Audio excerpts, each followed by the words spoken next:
tayong magagandang 5 pattern dito at ito ay challenging para sa akin at baka maging challenging din sa inyo.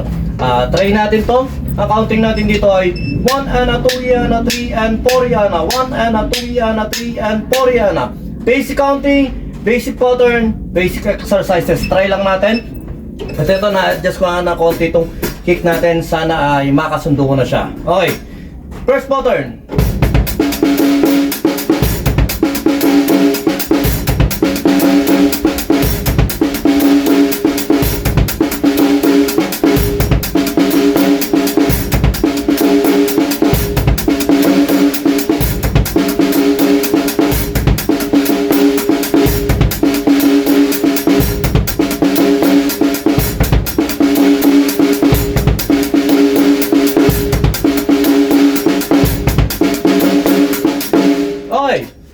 Basic na basic lang yung first pattern natin ngayon.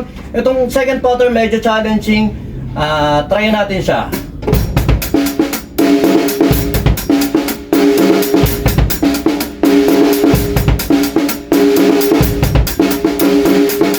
Ulit, nagulo tayo ron.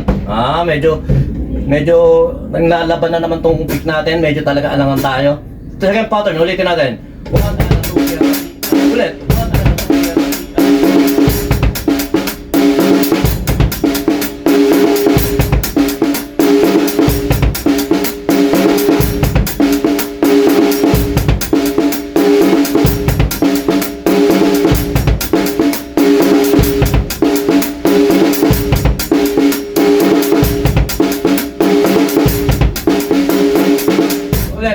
Medyo nararatel tayo ron. Try ulit natin.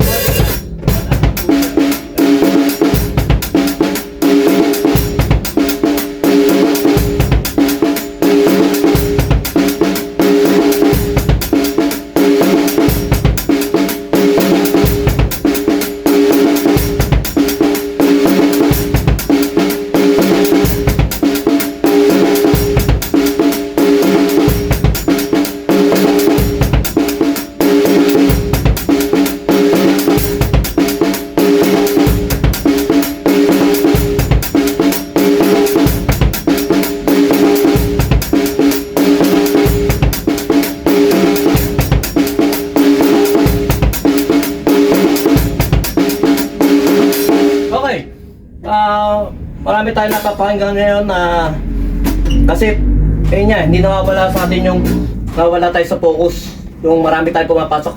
Kumbaga bang piniplay natin to, iniisip natin ano ba sasabihin ni ganito pag napanood to, ano sasabihin ni ganyan pag napanood to, dahil nagkakamali-mali tayo. Pero okay lang yun. Sabi nga nung isang napapakinggan ko, hayaan mo lang na magdaan sa isip mo yun, kasi hindi mo naman habang pinipigilan mo yun, lalo pa siyang nag-i-insist na isipin mo siya na isipin. At ito nga yung isang way ko din para matuon ako sa focus, yung pagda-drums papawis natin, pag-basketball, pag ganito, para mawala yung matrain natin o matulungan natin yung sarili natin kung paano mag-focus sa mga ganito. Okay, pattern 3.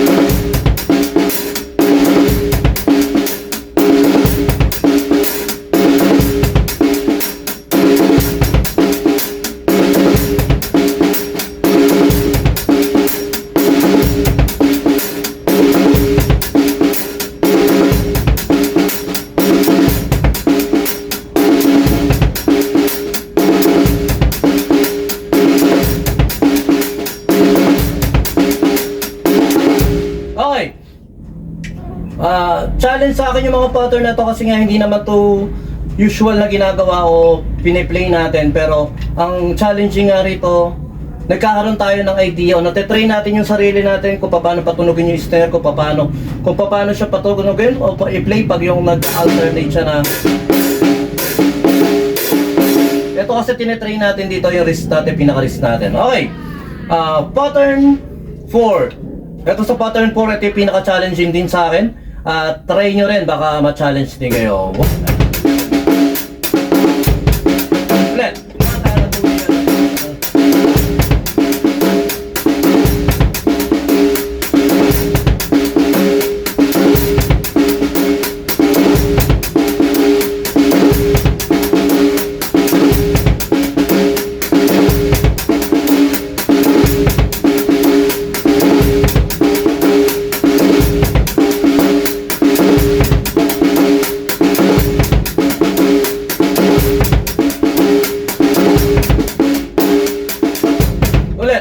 Na-rattle tayo ron, may pumasok na naman na naisipin sa atin. Basta ganun, na didistract tayo.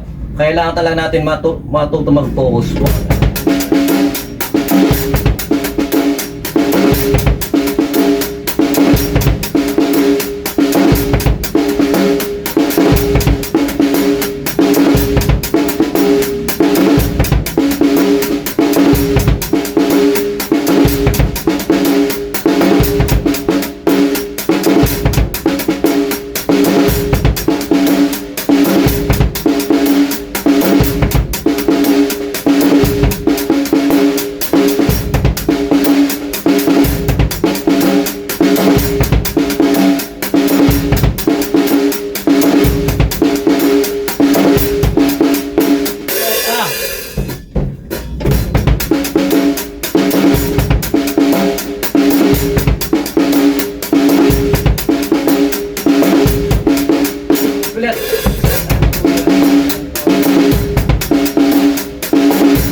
Pattern 4.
Pattern 4.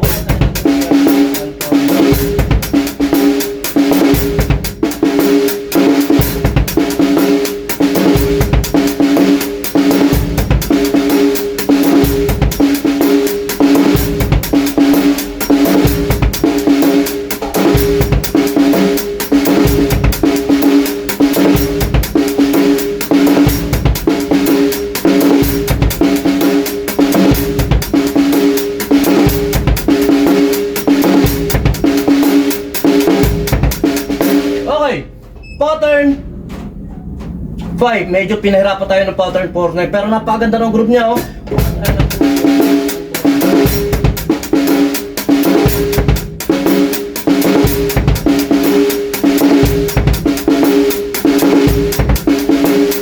Basta napakaganda ng group niya, try nyo to.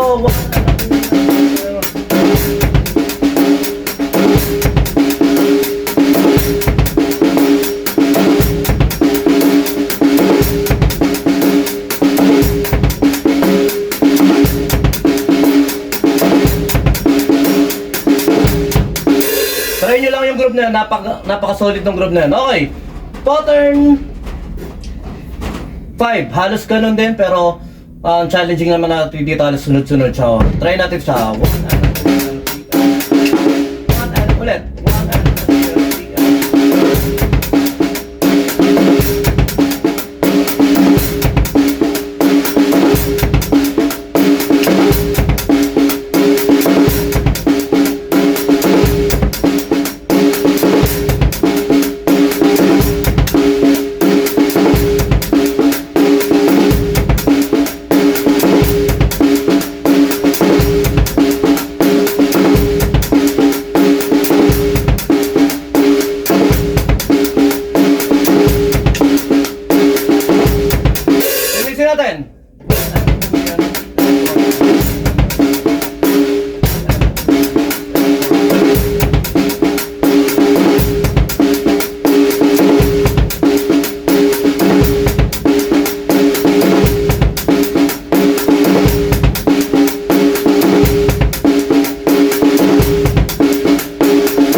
Napakaganda ng pattern na itong 4 at saka 5, pero challenging lang talaga siya. Ayun, nagawa na naman natin siya ng siguro ng 8 bars kanina, pero nasasarap pa talaga ako sa pattern na to. Yung sa pattern 4 yun.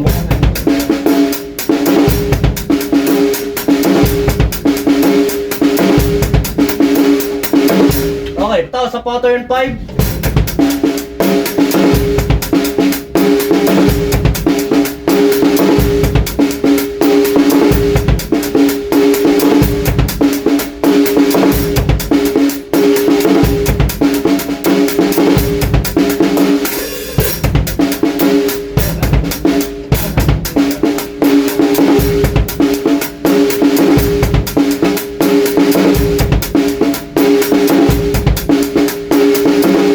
Napakaganda ng mga pattern nito.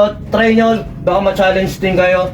At maki-like, maki-share yung mga pattern na ginagawa natin dito. Baka may mapulot din yung iba at makatulong din sa iba. At maraming salamat sa lahat na nag-share, nagla-like, nagpa-follow dyan sa atin sa YouTube channel na BJam Music Studio. At saka sa Pakot Pasakay, BJam Lights and Sounds, Kuya BJam TV, sa lahat ng platform natin dito sa Drums Pa Pawe sa BJam Music Studio sa Facebook. Ayan. Maraming salamat sa inyo. Sumunyo ko pa yung Papi. Be with you. God bless.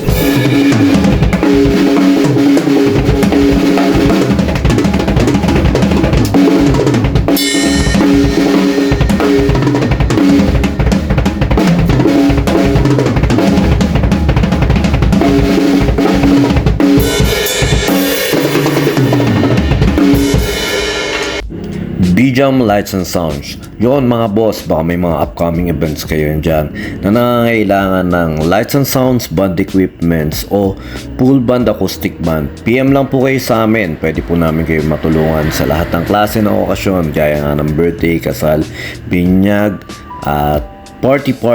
PM lang po kayo sa page namin sa BJam Lights and Sounds, at pwede nyo rin po kami makontak sa number na 0935-311-7520. At yun, maraming salamat din sa mga kaibigan natin at mga repeat client natin na nagla-like, nag-share at nagpa-follow syempre sa aming page na BJam Lights and Sounds at sa YouTube channel din po natin. Maraming salamat.